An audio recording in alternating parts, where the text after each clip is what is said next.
here we go. Cool. So Barry, what we've been doing on these think tanks is working through the roadmap. Yep.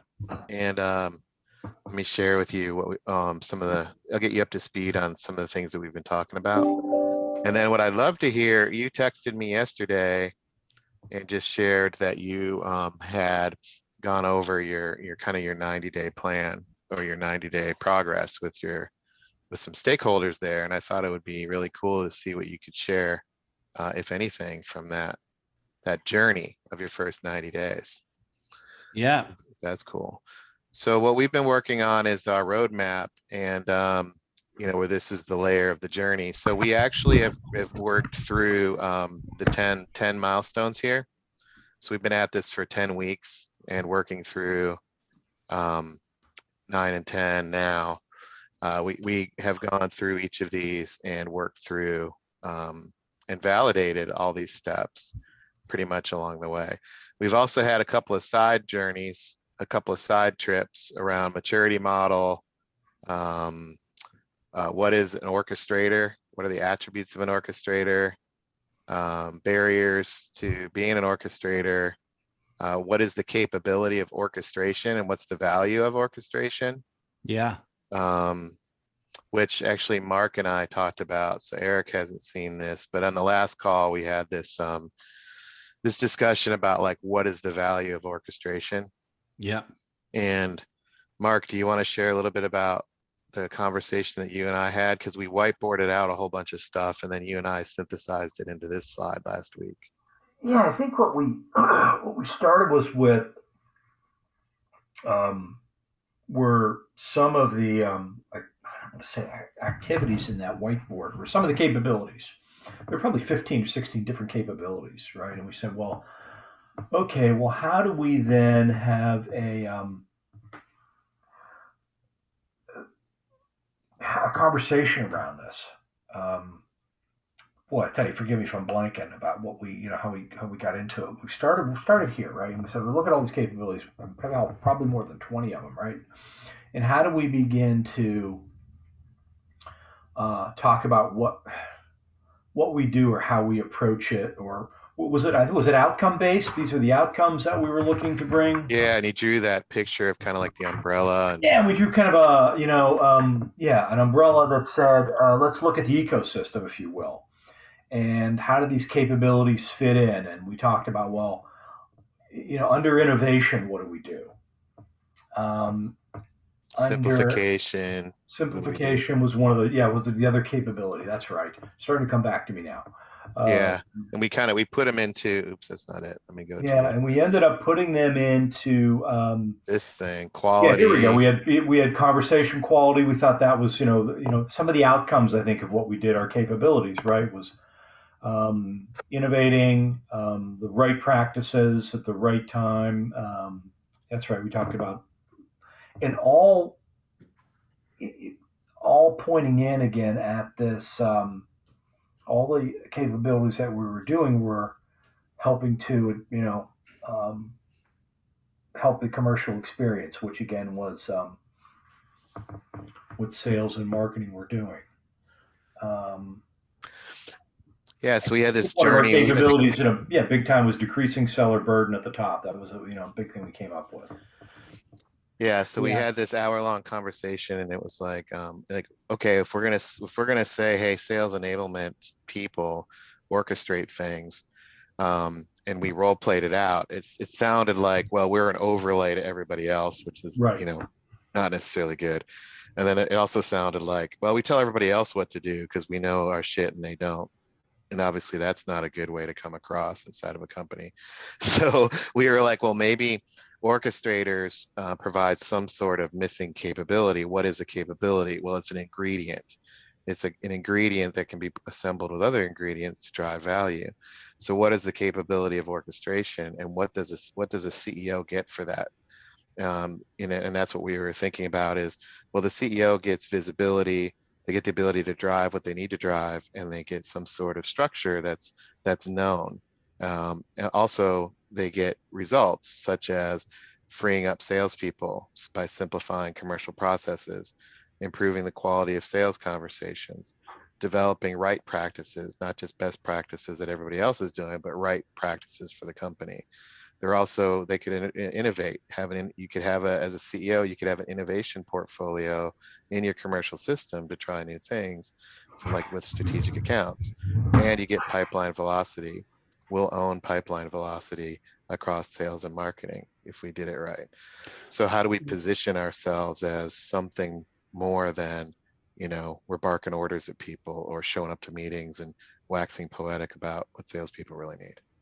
Well, I tell you, That's it. I just did the first 90 days, and I sort of inserted myself and began to build a team and to create this, or almost like orchestration as a service, if you will. And what I think from going through that experience is that it just depends where the company is right now with regard to the business problem they're trying to face. And hopefully I'll share whenever you guys would like me to, sort of my 90-day readout plan and sort of how that landed. But what I tried to do is work backwards from the outcomes that we're trying to achieve. And that's how I talk about value. So I always say three things, right? Time to productivity, easier to perform, and repeatability.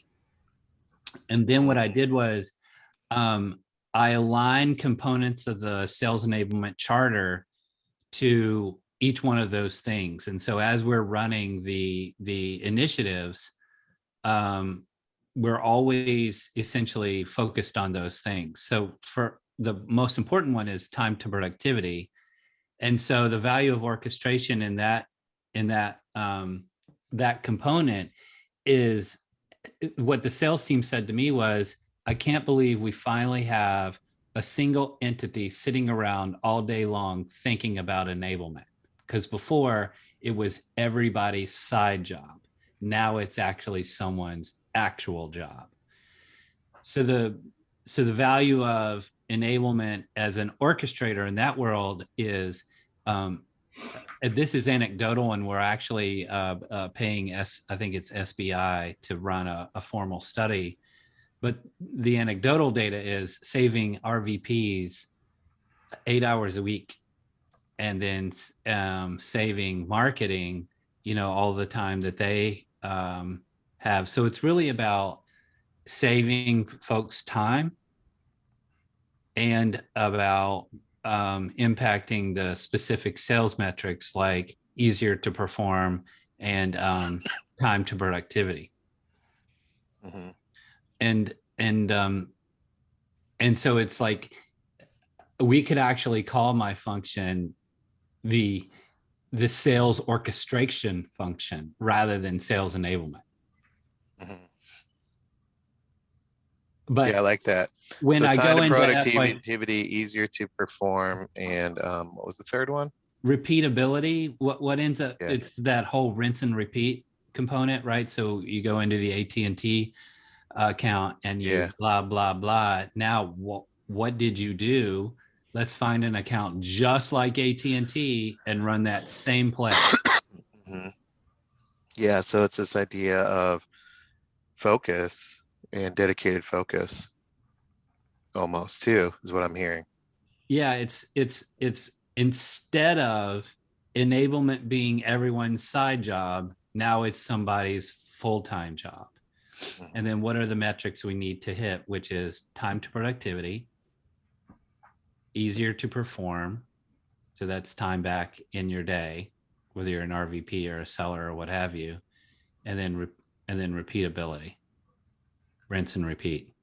And when I built my charter, that kept coming up. So I just have those three things. Everything that we do are aligned to those things. Mm-hmm. And I think orchestration is a mindset, not necessarily. And we want actually everyone to be orchestrators. So if marketing shows up in that way, then we have that common language and they're orchestrating too.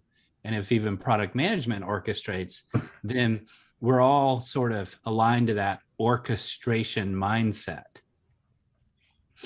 And we're not competing about who's supposed to do this or that. We're not stealing people from each other's teams. We're not worried about governance or all of those political natures. We're all one team, so to speak, with a mindset of orchestration. Then the value of orchestration becomes whatever business metric you're trying to go after in the moment. Right. I like that. Yeah. So what did your comment was, where is the business plugging into where the business is at? That's right. So what did you mean by that? Well, for me, I guess the full on version of those three things, but where the business is at right now is that they've never had an onboarding program. So I'm building a standard onboarding program for every single sales role. And there hasn't been a clear sales playbook, meaning how to sell up against each of the primary solutions. So we're creating that. And there were random acts of enablement. So we put in a rhythm of enablement. So basically what I mean is that we're looking at where the burning bushes are, and we're with those three, outcomes in mind, we're then just sort of stack ranking what we're going to go do first, second, third, etc. Right. That makes sense. I like that. Can you, so what do you think, Eric and Mark, about what Barry's saying? Do you have any questions or anything you're curious about? I mean, obviously I think that the question would be, I mean, I like the fact that, yeah, it is a mindset, and that's what we keep talking about, right? That it is a mindset. B, that it depends exactly where the company is, right? Because we talked about, again, fixing the planes you're flying. It's you don't know where the company is at the time that you're getting in there. In this case, it looks like it's early on for starting an enablement business. Um, I'd be interested in terms of, because one of the things that we look at doing differently is working, within the gaps of the departments, right, and working across those functional departments, and how that is how that process or conversations are different. Being that you have this mindset of being an orchestrator versus how maybe you think they might traditionally have carried out these activities to. Oh, well, one thing for me, Brian will tell you this about me, is that I am a bit of a creative, so structure pisses me off. And so I think the biggest difference is that as companies grow up, they put too much structure in place. Now, where we are right now, there's not enough. So we're trying to get to that middle ground. But, what I heard when you were saying what you're saying is that I have a different situation, but depending on the solution. So in the security solution, for example, I have a solution architect who just joined us from a competitor, and she is an unbelievable voice of the field. And then the marketing team for security is also pretty strong. So what I do is I run working sessions with the solution architect to get the framework for the for the playbook, and then I keep that person away from marketing until such a time that it's a need to pull them together. But I basically meet with marketing and that solution architect separate until I get a good straw man in place for the thing. But in the cloud situation, we just I'm talking about our cloud solution. We just promoted a superstar in Hong Kong from the SDR ranks. And for whatever reason, he's one of those salespeople who's early in career who also is really good at enablement. And so enablement is his side job, as it were. And what I do with him is that I actually pull him into the sales conversations with the solution architects, and he's privy to all of that stuff because of his orchestrating early in career mindset. And then the other solution, I have another situation, another solution, and another situation. So ultimately, what that means is I don't really follow a standard process to getting stuff done. I actually think about I guess I really think about 4 entities: product management, and the product management person for the solution, how they show up, what region they're in, and what their capabilities are. Product marketing, the head of cloud or security for product marketing, how they show up, where they are in the time zone, and then who I'm getting from sales, and then who I have on my team and what talent they have, et cetera. And there's a lot of complexity in that because no single individual actually shows up in the way that how the job description for each one of those roles is written. So it drives project managers crazy, or people who are structured crazy, because they can't keep up with how the work is being done. But the thing that I'm trying to say, though, is the work is being done pretty much the same, but I'm taking into consideration the situation of the team that's coming together for each one of those playbooks that we're trying to create. So that's why I'm saying the value of orchestration is having someone who understands, not a racy from a like a standard, right, this is what the person should do, but a racy from the perspective of, here's the team and my situation, and I do it kind of differently depending on the team that's coming together. So it's almost like, I don't want to say gathering perspectives instead of assigning. Yeah. I'm still in charge of activity. The work. Right. I'm the single throat to choke, and I get myself in. It's not that I get myself in trouble, but I do have a Monday.com board, meaning all the and I have a project manager, director level person who's keeping us on track. But I don't ever think about keeping us on track. I know I need to deliver it by mid-August. I know generically what I need to do, and I just do it as best I can week after week. And then when time runs out, then I hit the save button and we take it to the field. But though, when I take it to the field, one of the big reasons that it lands, no matter whatever it turns out to be, is because the relationships that I've built with the sales teams. I spend time with them. I run little think tank sessions.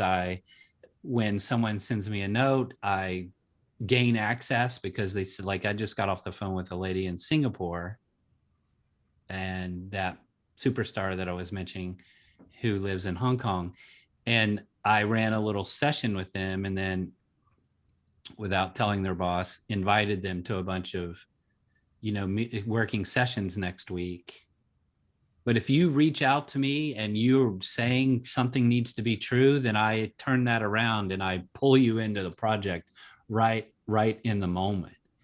And so the reason I bring that up, though, is because oftentimes consultants, or when we run things like consultants, they'll say to the stakeholder, meaning like the VP of Americas or Europe or whatever, we're not going to do this project until you give us blah, blah, blah, blah, blah. Instead, I sign up for the project, and then I see who comes my way, and I find a way to get it done with whomever comes my way.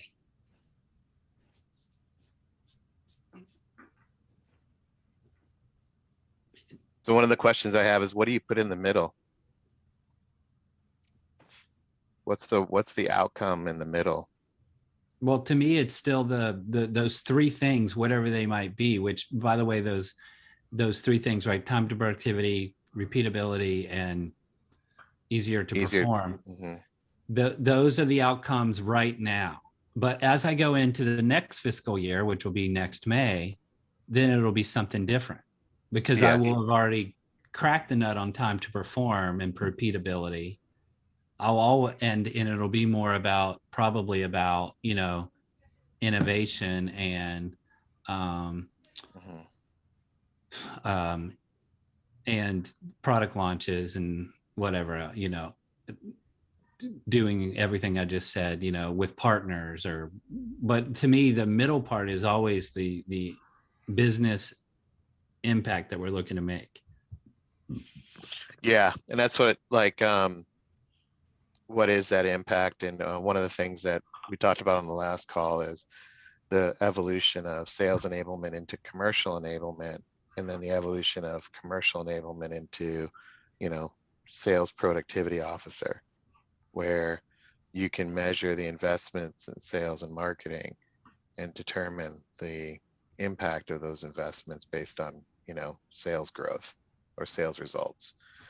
So elevating up to the kind of chief productivity officer is what we were talking about last call. So it's this idea of sales productivity. So when you increase performance and you have easier to perform, it should cost you less to get more results in your equation there. So simplifying removes burden and removes waste. Eric's point, he had a comment about removing waste from the commercial system. So if you remove how much it costs and you remove redundancies and extra from the commercial system and increase sales performance, you get more growth that way. And I think that's where we're trying to get to with commercial enablement, is those levers can be pulled by somebody who has that dedicated focus on the sales engine. Because sales leaders don't have it, marketing leaders don't have it, nobody has it. What do you think about that, Barry? As an Well, I aspiration? think that for us, my leader is the VP of go-to-market strategy, but the strategy and ops is in her remit, and she gave me the enablement portion. But much of the things that we're trying to do, like land on a forecasting approach and platform, and land on a qualification approach and a platform, and land on a sales process and the implementing of that process within the salesforce.com. I think that she and I are different. It's if she were to go away and I were to take ownership of those things I just mentioned, there would be a failure because I don't think I'm really that good at those things. And she also determines quota, and she did give me a responsibility for EBCs and club or sales awards, as it were. But the reason I bring all that up is I just think that there probably needs to be two leaders rather than one in sales strategy and ops. Yeah, we were talking about with Helena on one of these think tanks that, you have, if you look at productivity can be broken into two things. There's efficiency and effectiveness. So if you had a person in charge of effectiveness, that's right. what we're talking about with you. That's right. If you talk about efficiency, it's, how do you set the territories up? How do you, right? How do you, but and both of those should, and yeah, how do you simplify the quote to cash process? How do you that's right. set quotas? How do you make the sales team more efficient? And ideally not the team more efficient, the sales engine more efficient. I think that's partially what I see happening is, let's fix our salespeople and make them more efficient, when really it should be, let's get our sales engine to be more efficient. But And that's part of the challenge that people have, because but everyone wants it to happen overnight. What I mean by that is there has to be enablement on the inefficient way as we're moving from inefficient to efficient. So, like, for example, the Aviso platform is used for forecasting, and the Aviso team has painted a vision that's absolutely spectacular, but we only have 2 modules of the Aviso overall platform. So as we build a business case and work with IT to turn on all the other Aviso things, there's an inefficiency in Right. forecasting. So I have to teach the present day forecasting Yeah. approach on the Right. way to making forecasting better. And what happens is the sales folks are so pissed uh, during the inefficiency days that by the time, and they don't believe that the efficient way is ever going to happen. So by the time that we get a year or so in, because of working with IT, to the place that Aviso helps us get to, we've lost credibility with the field. They don't even believe it, and they go into the new world, and then it's not good enough. So Yeah. you're in a never going to be good enough situation. Yeah, I gotcha. Yeah, yeah, and that's why you gotta kind of keep ratcheting. So let me update the picture. I blended some of this together. I think if we put productivity in the middle and say we're gonna measure that by the commercial ratio, I like your easier to perform, increased performance, which you replace that out, right? So time to productivity or whatever your outcome is. And then I still think there's a differentiated conversations piece, which is, having to do with pipeline and message. But so I left that in as part of our discussion last time. But the stuff around here still kind of plays out. Depends on what is right practice or what do we mean by performance. And but if I don't know what you guys think of this as a blended approach and if this makes sense, but what I'm trying to get at is what's the North Star? Because when we're talking about evolving the function and we're talking about creating a 90-day plan and we're trying to figure out how to navigate, if we don't have a North Star as commercial enablement leaders, kind of what's our lifelong journey, then it's really easy to get sucked into the random minutia. So I like this slide, by the way. If I had to use it, I would change it to say the value of sales enablement, because I would have to in the moment. Orchestration is a mindset, and yeah, the I mean this with the goodness of my heart. That word commercial is 5 to 10 years. I would never be able to use that word because it just wouldn't. I can't explain it myself, and my stakeholders can't understand it. So it yeah, we'll have a I course get for that. kicked out of the room when I use that word. Yeah, you can use. I mean, it's a placeholder that we have for sales enablement has been hijacked by trainers and it's been minutified.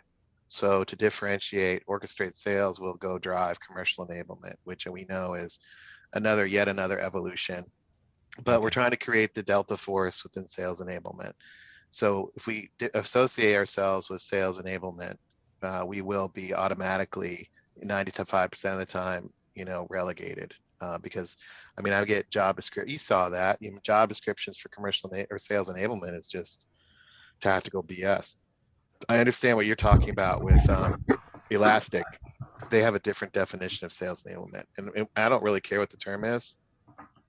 I'm just saying, if you're going to have a function that's going to elevate, whatever that is, I think you're in a spot where you've carved out, you're on a path, and sales enablement is a strategic function that partners with sales. And I've been given a blank check and a greenfield opportunity is what I meant to say. Yeah, right.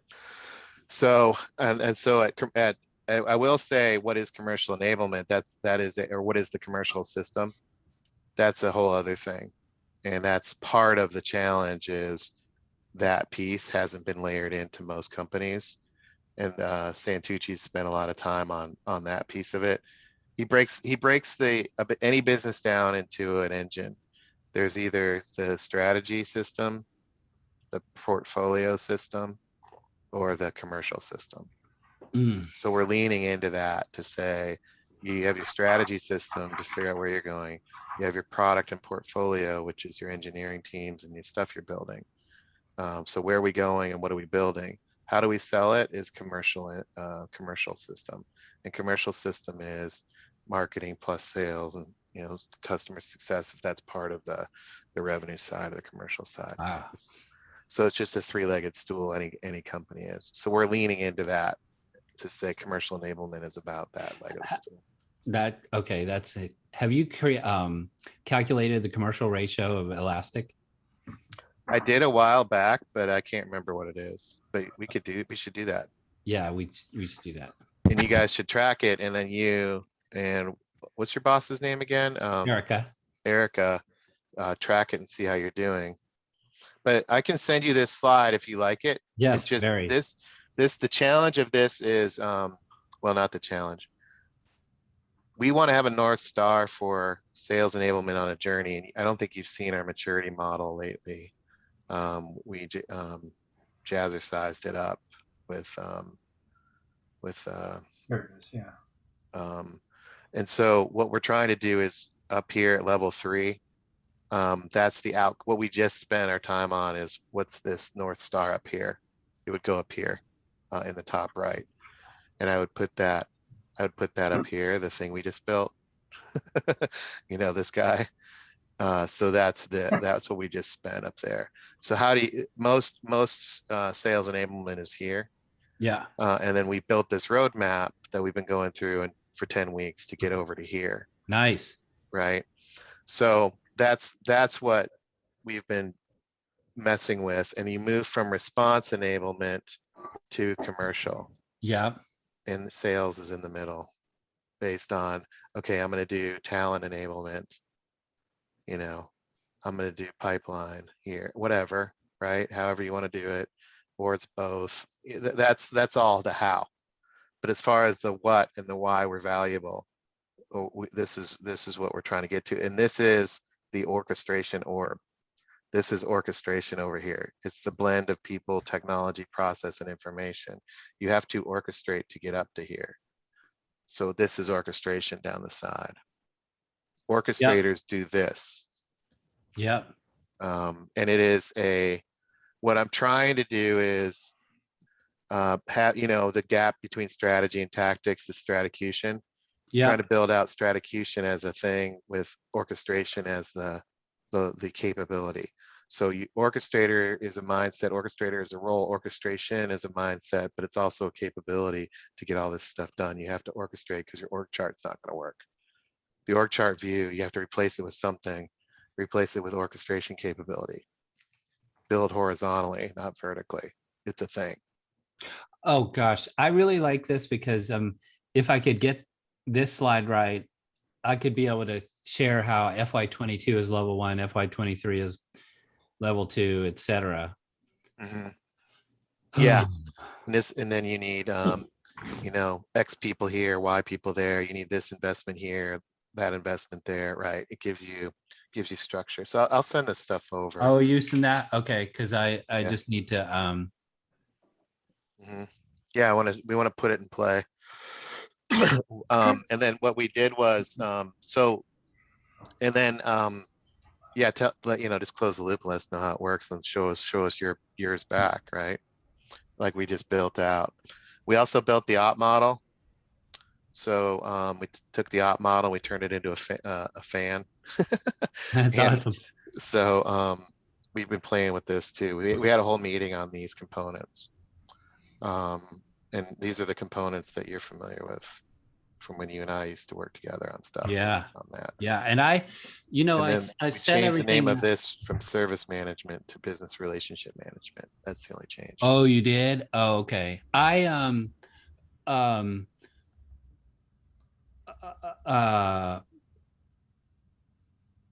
So let me just say this. Let's have an offline conversation about that.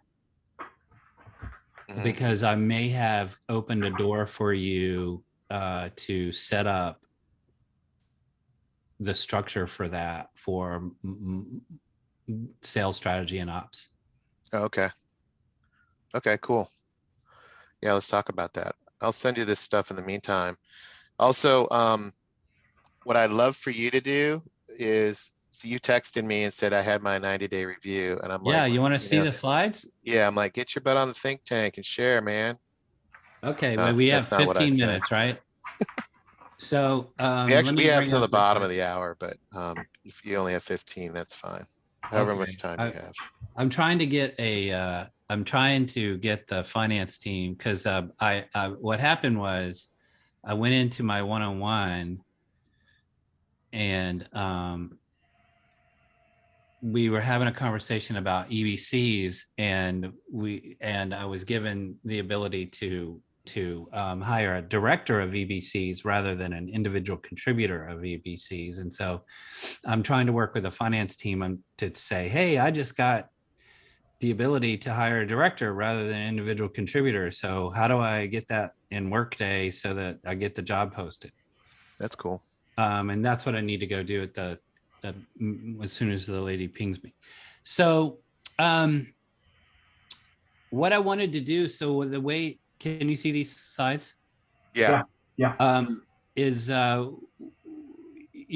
wrote the script for what my leader would say at sales kickoff, and so she was the last presenter on day one, but it basically primed the pump. And the way that I asked her to essentially work things is to align to the concept of making the complex simple. So that's sort of our mantra, as it were. So why are you here? The answer is making the complex simple. And what I did then was, for this 90-day readout that I did last night, is I wanted to sort of frame it in the way that you see here, right? So what is our mission? Then why should we have sales enablement? Where do we invest? And then what's the call to action? So when I deliver this, the idea is the North Star. And our president had basically worked with us during sales kickoff to redefine how do we have sales conversations for each one of our solution offerings. So what I did was I formulated the 90-day readout in alignment to what the president said our sales force should do when they're having customer conversations. So now when this is delivered to him and last night I delivered it to my boss and my peers, it's 100% in alignment in terms of the flow to what the president of the company expects. So it kind of have a script around our mission, making the complex simple. We talk about how we're going to iterate towards success. And for us, a very big part of our culture is something we call progress, simple, perfection. You can see this on our website. It's part of our source code. So the idea is to not try to do it 100% correct right away. Like I said earlier, we're working toward a date and we get to a point and we call it complete and we roll it out and then we iterate over time. So getting better, moving the needle over time. Our outcomes is the ones that I mentioned to you guys before. And then we land on the charter. So the charter is what you think it should be, right? Have you seen this one before? You've seen this slide before, right? But Yep. But they don't know that. And there was a time in my first 30 days, maybe just up to like even 45 days, where I was interviewing over 60 leaders that I didn't know whether or not I was going to land here. I thought I was only going to land in the talent enablement bucket, which in the whole ecosystem of emotion, right? I had a roller coaster of emotions, but then I had sort of a breakthrough, and luckily we're in the middle of sales kickoff, and the marketing team and everyone said, yes, here we agree with you as to what a message enablement is, and we landed there, and I made a play for it, and I got it, and so I called it mine, so to speak. And then in the interviews, I found out that there was a lot of struggle around process, policy and tools, right? How to use Salesforce.com, the quoting tool, the forecasting tool, what is our sales process, who uses it, who doesn't, how often we change policy, and then content governance. So I scored that box. It wasn't really that difficult to get that box. Frankly, I wasn't going to take ownership of that box until I found someone in the company who had passion for that box, and I had a job, a rec opening, and I go, well, if I get him, I'll take the box, but if I don't get that person, I'm not signing up for that box. So I did, and we did, etc. And then the pipeline enablement became a thing where there's a lot of work that my peers do that actually land in that box. So I just decided to add it to my charter so that I would be the face to the field for all of the great work that they're doing. An example of customer insights, we had a big telecom win, and we frame up how that telecom win happened, and then we repeat it out to the field in terms of a customer story. Enablement templates, things like we built a deal review, a mutual action plan, ROI calculators, TCO study that we did with Forrester. So all of that is in our purview. Then what I do is then I sort of land and say, hey, look, here's what we're going to go do first, right? These are our key solutions in the near term, which is an onboarding experience map, which we've mapped end to end, how we're going to bring on within the first 90 days. And we're going to take time to productivity from 9 months down to 3 months. Then the quarterly enablement rhythm, I'll share that with a second. And then, just a standard in alignment to message enablement. So that means, what does a playbook look like and how do we bring it to life, et cetera. So what I did was I shared with them sort of the before and after. Where are we today with regard to onboarding and where we're going? I'm working on kind of a subway map that'll show how other roles branch off. But essentially, I figured out that if I built the experience map for account executives, like the renewals team, the customer success managers, the solution architects, the inside sales, the SDRs, they are all a derivative of this. So solution architects, or not solution architects, but there's one, partners. So for partners, when I roll this out, this is actually going to be a certification program for partners. So which means you take off the competitive module and a couple others, and you add a few modules on there. So essentially what I did is I built out the baseline thing. And then for all these other roles, I just have to take away or add and get the rest in that space. So there is the mission, right? So what I did is I essentially built a flow, which has really, really been working on the mission. And then there's the pitch. So with the pitch, it's more like, let's talk about why we have a sales enablement team. So what happened is that there's a flow. The first is an industry trend. So you might have never seen this slide before. So I talk about an industry trend. Then I say, hey, look, I did 15 working sessions, interviewed over 60 leaders. The working sessions were all the way down to the RVP level. And here's what we found. People just figure it out. There's too many authors. There's lots of jargon. There's not, all of this stuff, et cetera. And I haven't built this slide yet, but it's basically a slide that will have a role, like an account executive or whatever, and it'll basically call out their top pain points, et cetera. So then the question is, how might we, in a VUCA environment, figure things out?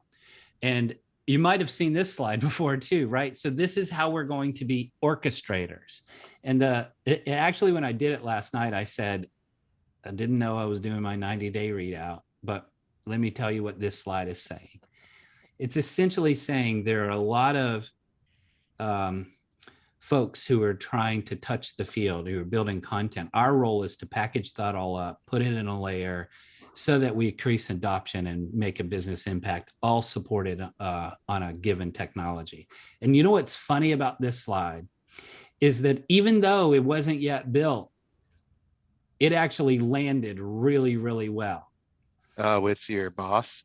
Yes, this Oh, slide okay. went nuts, even though it says double click here to enter text, and I'm not built out to stupid slide. Well, you just say that's part of your technique is you want people to Right. engage. So Well, yeah, yes, this is and really engaging as a whiteboard. So then they start filling it in. You're genius, man. this, right? The whole progress, Yeah. simple, perfection. I haven't yet.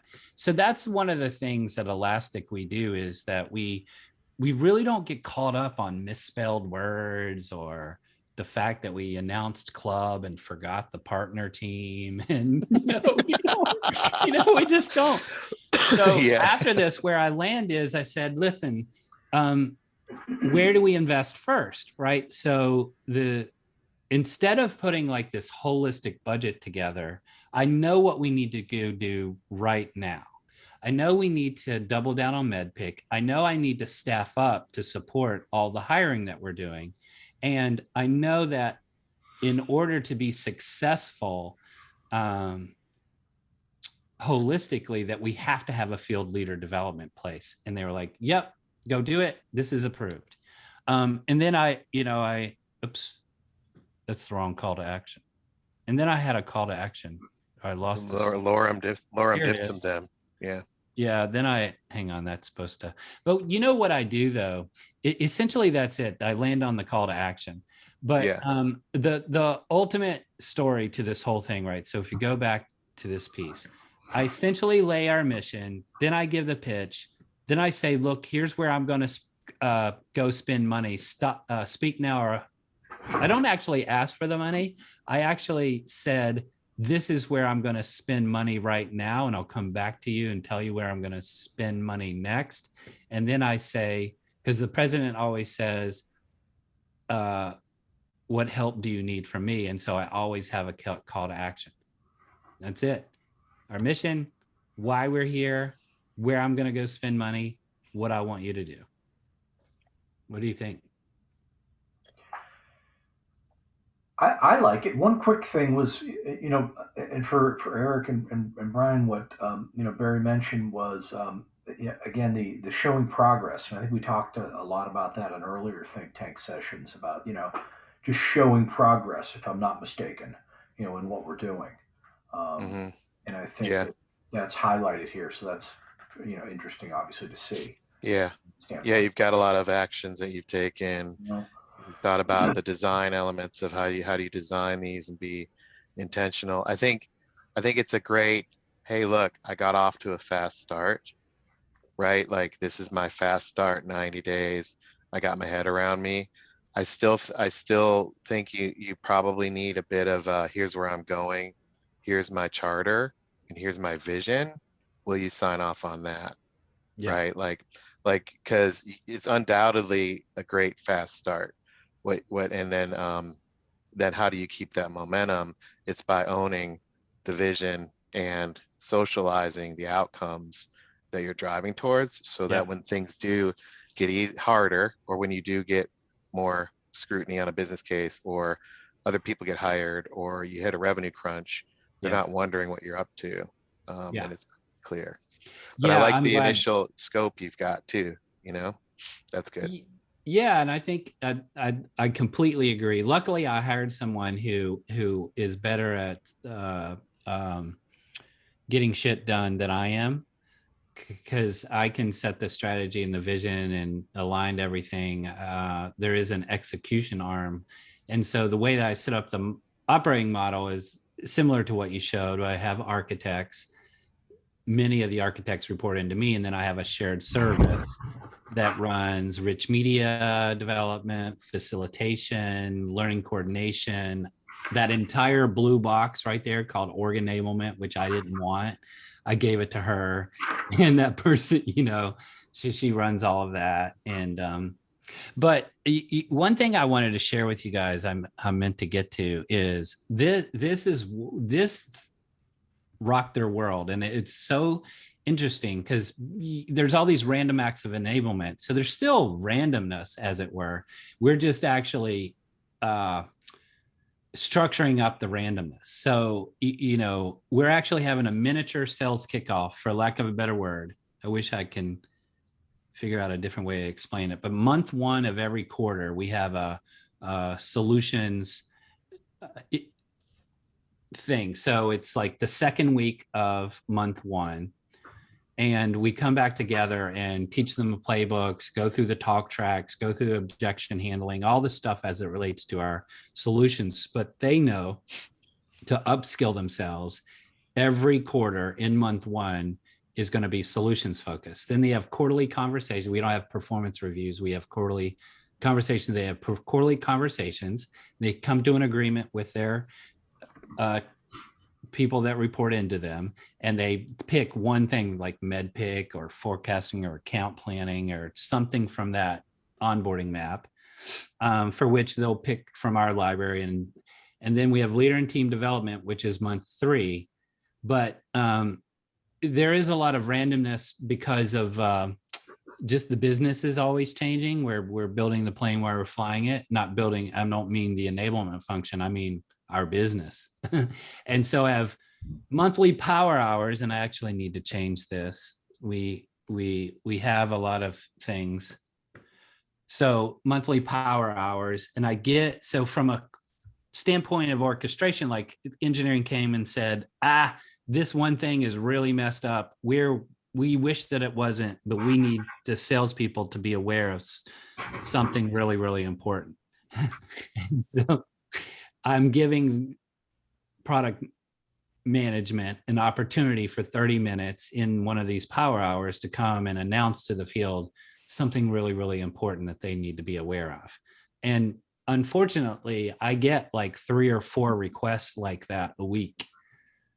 And, I'm not going to build an e-learning or have a workshop or all this every time, or, send out a field flash or something like that, because they get bombarded with emails nonstop. So I created this monthly rhythm or bi-monthly rhythm to where all the people across the business can say stuff.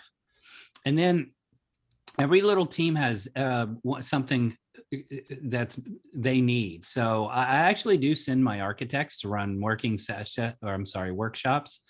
on their calls, on their whatever, their staff call for the week or whatever. And then we have on-demand assets. And then I put together office hours for all the process tools. And so this little rhythm of enablement actually has really landed well. What do you guys think about that?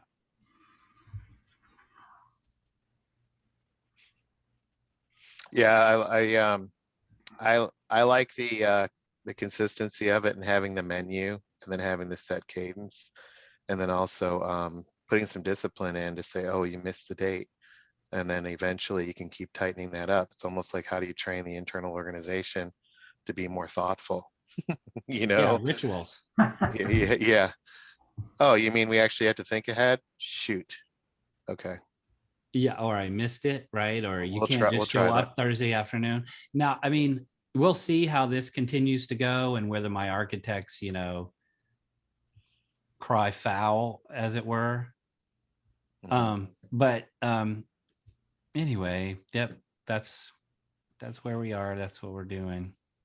It was one hell of a 90 days. I'm exhausted. I'm so tired. What other questions do you guys have? I always have questions, but I want to yield the floor. I had one earlier that was just right up front, where you were talking about the value of orchestration, which was, saving RVP's time. But how were you saving marketing time? Was that just in content that they didn't have to spend time on? Well, the enablement function didn't exist before, and so everybody was having enablement as a part-time enablement side job. And the marketing team is creating all of this content anyway for the public domain, and so the CMO had decided in the past to just burden her team with creating product training or solutions training, enablement, etc. And so, got it. They just got into a culturistic ritual that it was normal for the marketing team to accept the enablement burden.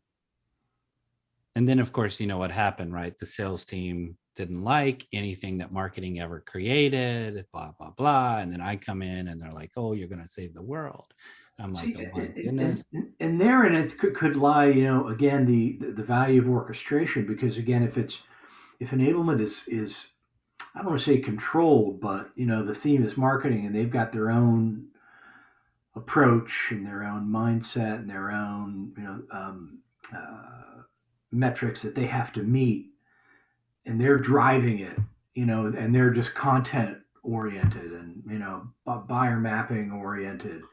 Um, it's going to be different, than what if than if sales again is driving, or enablement. So it's Yeah, and more than hopefully we'll be that voice of sales, and that things will evolve. I still don't.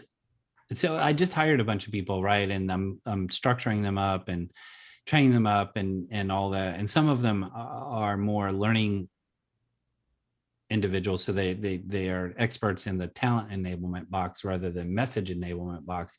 And I just really have one person who is early in career who really is in the message enablement, and I am trying to steal some people away from marketing, because it's interesting, because marketing has some people who are enablement professionals hanging out in marketing, and I'm trying to judiciously or politically correct poach them, to come over to my team. So I can't take message enablement 100%, to be quite frank, right away, because it's just it's a journey or an evolution. Does that make sense to take message enablement, under your purview? I mean, if the individuals in marketing are orchestrators, right, and are more of a function than a role, can they exist in that location, but still contribute in the way that? Well, I think that the sales teams always say and have said that the marketing fluff, as it were, ends up not landing well, and so the reputation of marketing in general has just been crushed inside and outside of Elastic. And what they do when they look at the outputs is that they end up either not being the right content, not being sequenced well, or not delivered well. So for sales kickoff, we actually nailed the right content in the right sequence, and then marketing showed up and delivered the presentation, and many of the folks were monotone and boring. And I was like, and I was in front of sales, some of my stakeholders yesterday, and I said, thank you for the feedback. Here's what I think happened. We nailed the content and the sequence, and the presenter showed up and pooped the bed, right? And I said, in the future, I might even hire actors and actresses to actually deliver. So, but what I want you guys to be happy about is that we worked night and day to get the right stuff in your hands. It's just when it was delivered, it fell flat, because not everyone is, someone who could present in a master class, situation. I think you could get Matthew McConaughey and Woody Harrelson for cheap. Yeah, I know, right? Mhm. And that's Yeah. what, and I agree with what let me tell you why what you're saying is important. The a sales playbook is nothing more than an extremely beautiful, graphically designed knowledge management article. And the sales kickoff is always in Vegas and always this, that, and the other, because sales folks like to drive BMWs. So the presenter of the content has to be a Matthew McConaughey. And I don't think that the sales team should have to apologize about that at all. They're not going to watch PBS. They're going to watch the CBS Evening News. There's a different experience there. So I always double down on that. I do think that in situations where I can't get the right content, I can't put it in the right sequence, etc., I put the lipstick on the pig, right? And bring Matthew McConaughey in to save the day and say all the wrong things. And then I actually win the game. But this time around, through the direction of the president of the company, frankly, we made sure that the message, that the content was the right thing, that the sales conversation was sequenced in the right way, and that et cetera, et cetera. We just happened to miss the mark. Now I'm glad, because now all we have to do is build these playbooks and then deliver workshops around them and bring them to life and give people opportunities to practice the sales conversation. And if you people let it go a little bit, the fact that so and so was boring and not animated, they just get over it Yeah. for right now. One of the things that I know you have to go here soon, but before you go, given this your first 90 days, if you could, I'd love to hear like your own words. What role did orchestrate sales and play in this journey so far, and what would be kind of the thinking back, if you didn't have access to what we're doing here and what we've been producing, where might you be versus where you are now? Oh yeah. I mean, it would be one of those situations where I think, we'd be having a conversation about whether I got to continue at Elastic or not, frankly.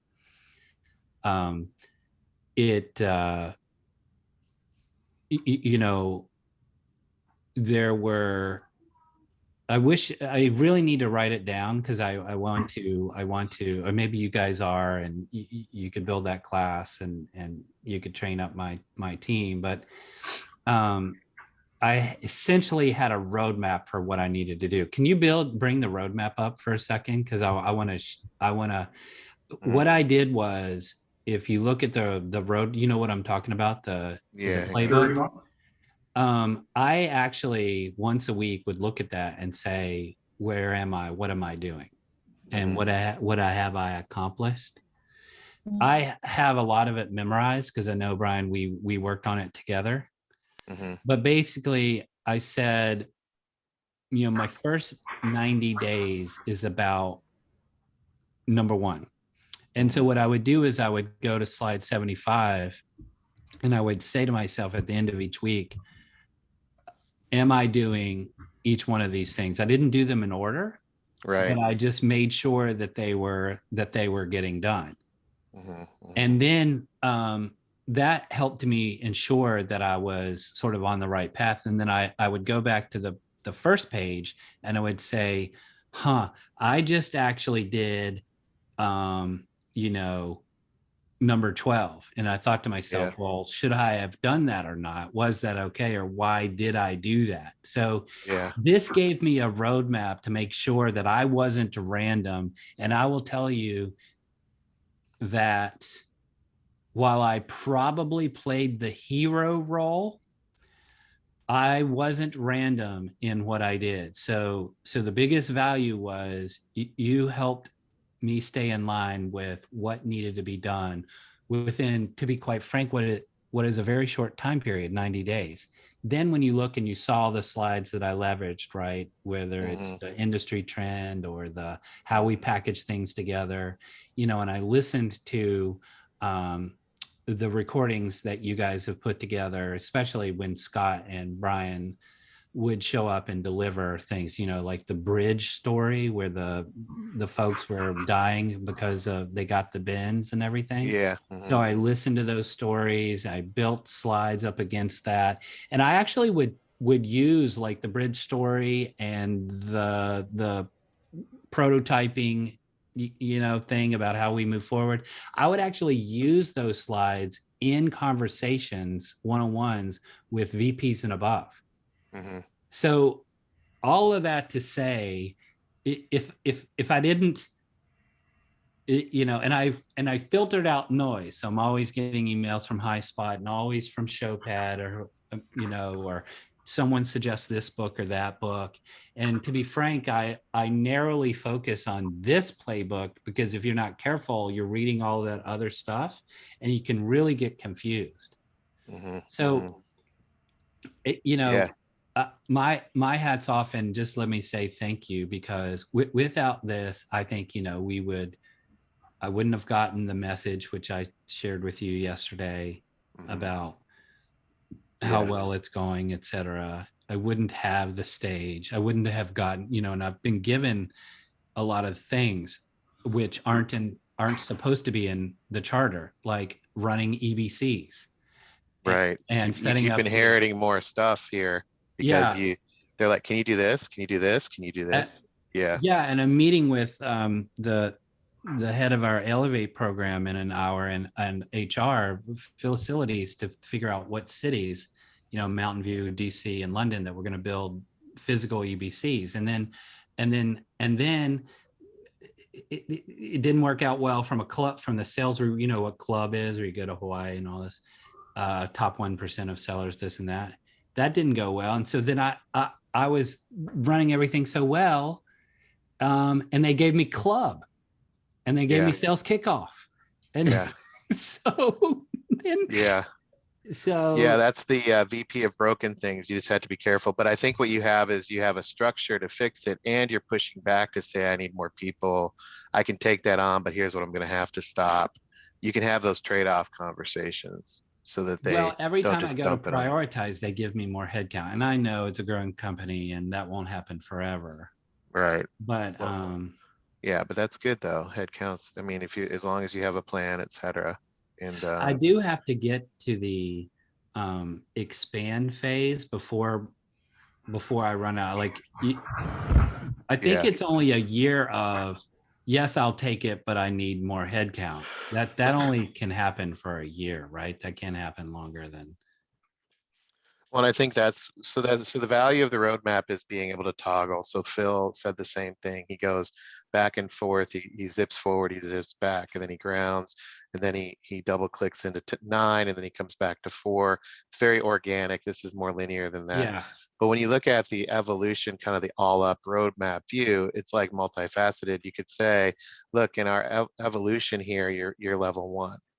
Now yeah, you're using the op model to do that, which is this, and you're using the roadmap to help you ratchet. And each of these is written in such a way that you could revisit it, and you could have a level 1 of this, and you could have a level 5 of this that's if you right. wanted. We're That's right. trying to. So at some point we could score this out and say this is a 1 versus a 7, a 5, or whatever. But that's what we're trying to build out is a way to navigate. It's a navigational Yeah. beacon, you know. Well, and I have, if you go back down there, because I saw you put on the budget thing, you know, um, Oh yeah. I was given an envelope of 400,000, but one of the things I'll say, I need to knock on a little bit of wood, but this morning I said, hey, I understand that my envelope is 400, but could you please help me understand, what is but she goes, just start spending until I tell you to stop. And so and I said, and what's funny about that is that if I wasn't as successful in the first 90 days and had y'all's help, right? Mhm, No, mhm. no one, I would not have achieved that. Now, I don't think it's going to come to reality that I can actually spend until the cows come home. But obviously there's a recognition of success in the first 90 days when someone says, just start spending until I tell you to stop. Yeah. Yeah, and we built this like, what are we trying to do? We're trying to help you evolve. How do you do that? Is nail the why. So that's the maturity model with the North Star, the outcomes to the outcome to the journey Yep. to outcomes. Um, what is use your operating model to build a business within a business, and how you do it is you follow this roadmap. So you have some sort of consistent approach, right? That's Yeah. what we're trying to build out. And to your point, you know, people will come and say, well, I need the how. I need the actionable shit to take away from anything. And and I'm like, look, it's and I've learned this the hard way. You can focus on the how all you want, but you're just going to end up right back into the noise. You're going to be the next high spot email. You're going to be the next level jump email and blog. You're just going to be noise if you don't have the what and the why. Right. Yeah, that's right. And And Scott beats the crap out of me on that. I mean, he constantly is like, nope, that's how. I'm like, what do you mean it's how? I'm talking about what? No, that's how. Yeah, the So well, and that's why I think like And you end up in the penalty box. yeah, I get the penalty box. Yeah. I put well, Mark in that's the penalty. why I put Mark in the penalty box. That's why I say well, if you like Why do we do this? We're not if we doing were to anything. go in front of Scott, he would basically say, okay, congratulations on your success, Barry, but you basically signed up for the easiest sales enablement job in the history of man. They don't have new hire. They don't have solution messaging. They don't blah, blah, blah, blah, blah. You just came in and said, hey, let's do this for the first time ever in the company's history. And so well, I don't know I if he would get, say that. I think he would say, I think he would say something like, "This is awesome. This is great. Just be careful."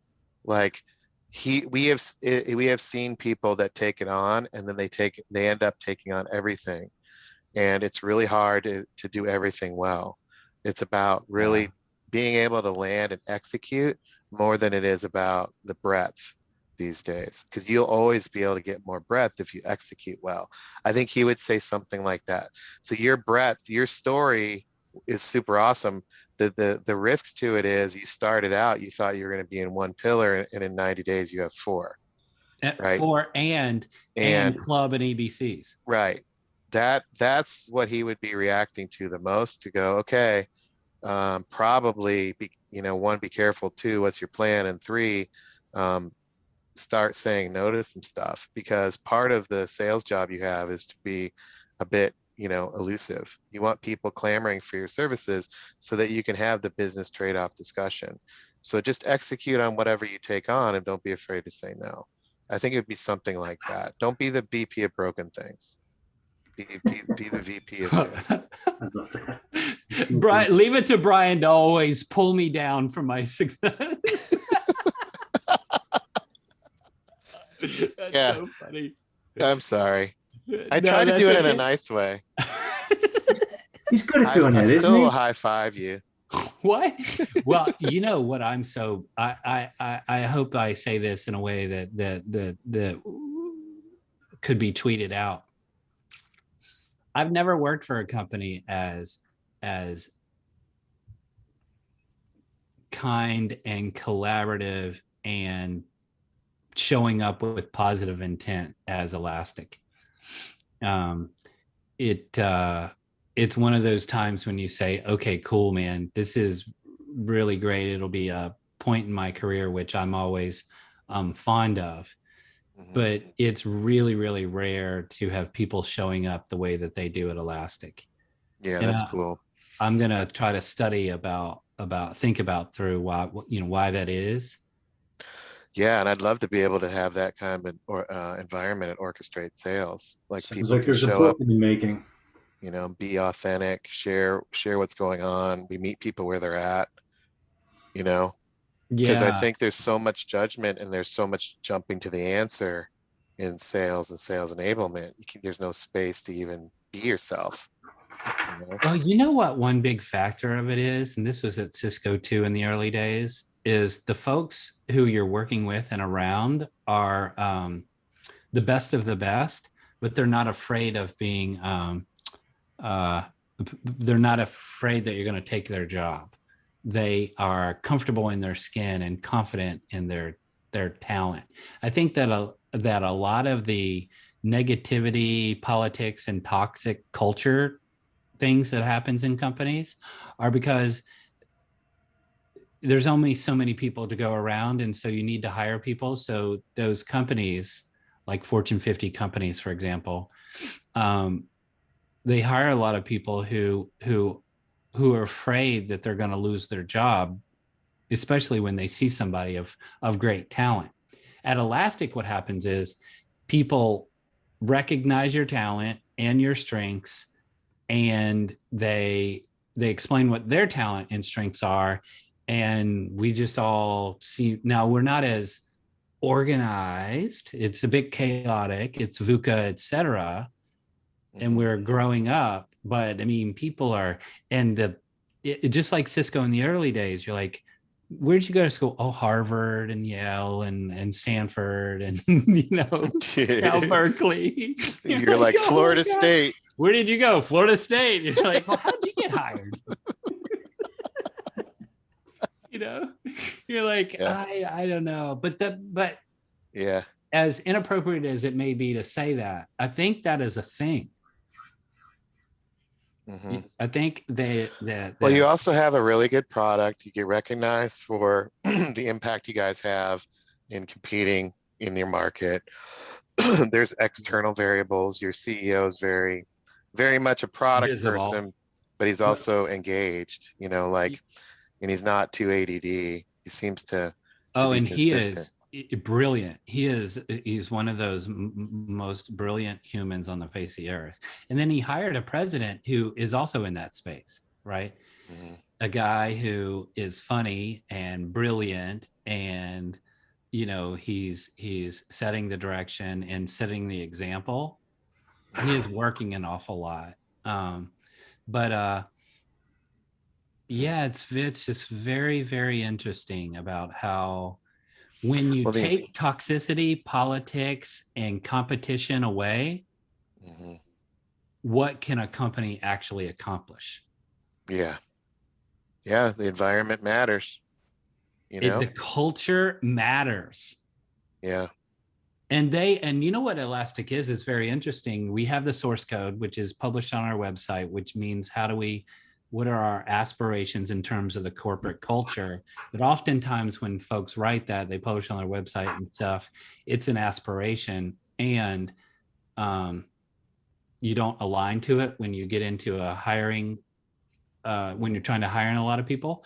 And I was talking to the head of HR and I said, I can't believe how well we are aligning to and how much people focus on it on fit. Because you can teach someone to X, Y, and Z, but we really double down on, is this person a good fit for the culture? Hmm. And if Yeah, not, we actually don't hire them. right. Yeah, makes sense. And and That's good. So I appreciate that. And would you say you're an orchestrator? I think so. The question is, how do I scale so that the question Yeah, really is my team orchestrating. orchestrating team, right? And I think that I cheated in some ways, right? I hired two people from our charter days, and those two people, because of that time we had together, they actually Yeah, are orchestrators, right? So yeah, one yeah. thing I wanted to tell you, I've been meaning to tell you, is I don't think you can create an orchestrator within 18 months. I think the things that you do within a 18-month to 24-month period is going to mean that you're creating an orchestrator 3, 4, 5 years down the road. It That is might definitely a stink, journey. Yeah. but that's the truth. What did those that say? So, we kind of ran them through the meat grinder at Charter, and then they went off and did other things, and now they're with you. Have they shared anything about their journey in that regard, or no? Yeah, they don't like to admit, but they took all of the things that we did, the templates and things, and Hmm. used them. So in other words, in Hmm. order for them to finally adopt and commit, they had to leave us and then come back. Yeah. They have shared things like, oh, hey, look, at XYZ company, I did this, and it's like it's an experience map or a Yeah. subway map or Hmm. content how to do that or whatever. And so that accelerated. So see, that's why I say I cheated. We taught people stuff at another company 3 years ago, then they went somewhere and then they came back to me, right? and Hmm. and I'm the beneficiary of that. Hmm. And with Do you regard to think we the can others, yeah, go sorry, ahead. go ahead. No, I got excited. Go ahead. Keep going. Well, with regard to the others, the folks who weren't with us in those days and all that stuff, but I tend to speak to the orchestrators, and they orchestrate and I celebrate them, and then I orchestrate and they celebrate me, and people go, they get the message. It's like a signal. And then they Hmm. go, well, I can do that. And they start jumping in. It's like a Pied Piper kind of thing. Right. but I'm Yeah, not the only Pied Piper, as it were. There's multiple, junior yeah, Pied something to be Pipers. said about critical mass and not being the one person, having the first follower and then eventually other people following to create that movement is That's right. critical.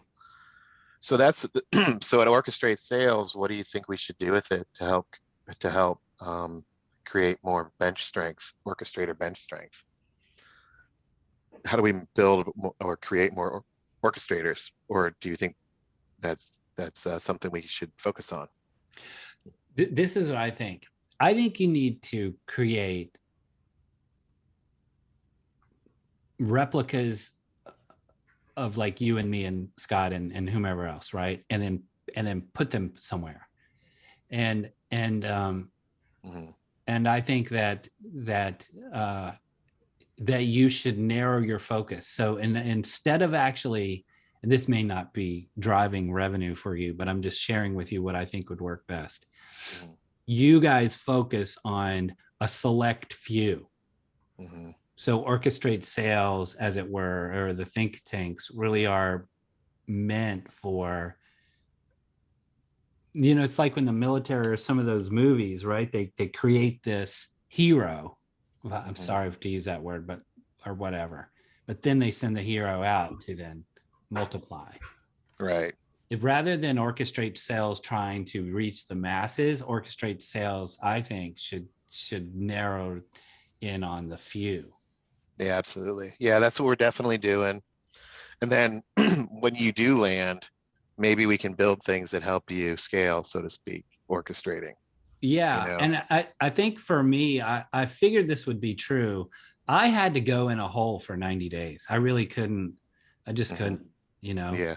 Mhm. Phil was in a different spot because he wasn't going to a new company or creating a new thing. He was sort of, going within the You did a same lateral company. move. You didn't have to learn the product and everything It, else. Yeah. it, it, Yeah. and he had a huge existing team for which he could do nothing about. Mhm. So I think you know, Mhm. that was just a different situation, but but still you created a hero, right? Or who is in that hero journey, as it were. Yeah. Yeah, he's And been now, very engaged in this, and I mean, he said on 2 meetings that really this is the only place where you can talk about any of this stuff because he can't really think it through anywhere else inside of his own company. yeah, yeah, and the big thing that I think that you guys did, you're doing with for Phil and with me, is you're sending us little things, right? And so when we get our white space and I'm preparing it, I'm building this and I'm having conversations, etc., I catch that nugget, and the question for me in that moment is, will that nugget help me right now? If the answer is yes, I actually take it and immediately put it into a slide deck for a conversation that I'm going to have right away. And then I Mhm. test it out, et cetera, and see how it goes. If it's not, then I try to save it, you know, Mhm. Mhm. like I sent Todd to you several times because I can't scale but I Mhm. said, hey, Todd, go ask him for the limited run thing. He'll Mhm. know what I mean, Right. you know, and now we've built out. Oh, do you want to see that really Yeah, quick? sure, if you got time. Okay, hang on just a second. Let me make sure the finance team hasn't pinged me. Do you need the offshore bank account numbers for Orchestrate Sales? Yeah, yeah, I know. Yeah, I need to draw a check off that, by the way. Um, My the benefits are running out. managing with excellence. Oh, golly, I know. Believe me, I owe all of my retirement to Brian. Um, I can't wait to see what we're going to do when we're old. All right. So, I mean, when? What what's that? do you mean when we're old? I'm old now. Well, when I know. what I meant was when we decide to no longer work, and draw a paycheck from some, what are we going to, you know what I mean? When we I walk know. away from the workforce. So, um, Oh, here you go. Yeah, okay. let's see, 4 o'clock today, we'll meet with the central HR people, and I've got to make sure that they understand that this is a sales specific program, even though it's not. But anyway, what I do, right, was to say blah, blah, blah, blah, blah. Number of reasons sales culture transformations fall flat, blah, blah, blah, blah. Then we say, what are the industry trends? Blah, blah, blah, blah, blah, etc. Stole all that from you. Yeah. I like the Team Capital Partners quote in there. Yeah, isn't that great? Yeah. The next one. Yeah. Okay. So then, etc. Oh, I gotcha. I know where And that came from. what I'm doing is I have to figure out how do I oh, they fixed this slide, thank goodness. I told them to take the dates out. Yeah, so how do I help explain or convince centralized HR that this is sales specific? I've got to say something that helps them feel like the elastic wide leadership development program that I'm not playing in their sandbox, and that this is complementary, right? Do they have one? Yeah, they hired a individual who is at the doctorate level, leadership, this and that, unbelievable superstar, et cetera, et cetera. So I really need, this is what I need. Maybe you guys could think about this. How do I say that this is sales specific, even though it's not? Yeah, I mean, this is the thing, right? Like when you say sales specific, do you want how to run a forecast call, how to do a deal review, how to do opportunity planning, how to navigate stakeholders? Is that what you want? Hang on just one second. Hang on just one second. I answered my own question.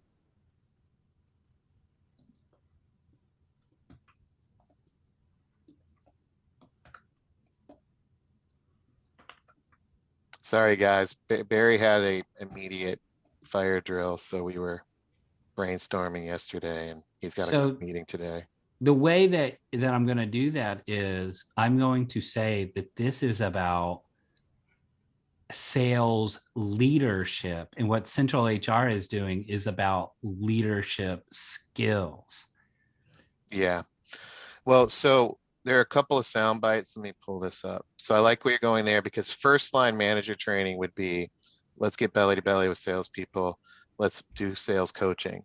Let's do deal reviews. Let's do opportunity planning. And that's sales skill. That's sales management, sales management skills. That's right. Now, the sales managers might want that and need that. I don't know. My gut is that you are hiring people who already know how to do that stuff. No. I'm actually teaching AEs to do that stuff. Those are skills which typically get trained to sales leaders, but I'm actually teaching those skills to account executives. Okay. So see that's not leadership training. It's skills. And what this is leadership mindset and ability above and beyond those skills you just listed there. Right. Yeah. So here's how I frame it